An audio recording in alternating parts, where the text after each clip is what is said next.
സാംസങ്ങിൻ്റെ ഫോണിൽ നമ്മൾ എടുക്കുന്ന സ്ക്രീൻഷോട്ടുകൾ DCIM എന്ന ഫോൾഡറിലേക്കാണ് സേവ് ആവുന്നത്. അതുകൊണ്ട് തന്നെ നമ്മൾ ഫോട്ടോസ് വീഡിയോസൊക്കെ ബാക്കപ്പ് എടുക്കുന്ന സമയത്ത് മുൻപെടുത്ത സ്ക്രീൻഷോട്ടുകളൊക്കെ അതിൻ്റെ കൂടെ ബാക്കപ്പ് ആവുന്നുണ്ട്. നമുക്കതെങ്ങനെ ഒഴിവാക്കാൻ നോക്കാം. ആദ്യം സെറ്റിങ്സ് മെനു എടുക്കുക.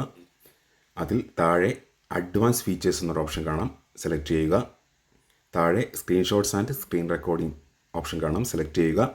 അതിൽ താഴെ സേവ് സ്ക്രീൻഷോട്ട്സ് ഇൻ, ഇതിൽ ഇൻറ്റേർണൽ സ്റ്റോറേജിൽ DCIM സ്ക്രീൻഷോട്ട് എന്ന ഫോൾഡറിലേക്കാണ് നമ്മൾ എടുക്കുന്ന സ്ക്രീൻഷോട്ടുകൾ സേവ് ആകുന്നത്. അതുകൊണ്ടാണ് നമ്മുടെ ഫോട്ടോസിൻ്റെ കൂടെ ഈ സ്ക്രീൻഷോട്ട്സുകളും ബാക്കപ്പ് ആവുന്നത്. അപ്പോൾ നമുക്കതിൻ്റെ പാത്ത് ചേഞ്ച് ചെയ്ത് കഴിഞ്ഞാൽ പിന്നീട് സ്ക്രീൻഷോട്ട് ബാക്കപ്പ് ആവില്ല.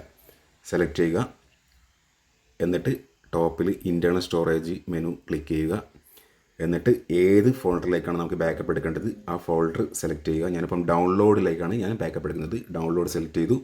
അതിൽ ഞാൻ പുതിയൊരു ഫോൾഡർ ക്രിയേറ്റ് ചെയ്യാണ്. ടോപ്പ് റൈറ്റിൽ പ്ലസ് ബട്ടൺ ക്ലിക്ക് ചെയ്യുക.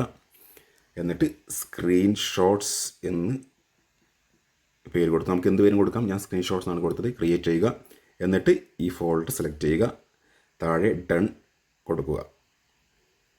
പാത്ത് മാറിയത് കണ്ടോ. ഇപ്പം ഇനി നമ്മൾ എടുക്കുന്ന സ്ക്രീൻഷോട്ടുകളൊക്കെ ഇൻറ്റേർണൽ സ്റ്റോറേജിൽ ഡൗൺലോഡിൽ സ്ക്രീൻഷോട്ട്സ് എന്ന ഫോൾഡറിലേക്കാണ് പോവുക. അപ്പോൾ നമ്മൾ ബാക്കപ്പ് എടുക്കുന്ന സമയത്ത് ഒരു കാരണവശാലും ഈ പറഞ്ഞ നമുക്ക് ആവശ്യമില്ലാത്ത സ്ക്രീൻഷോട്ടുകൾ ബാക്കപ്പ് ആവില്ല.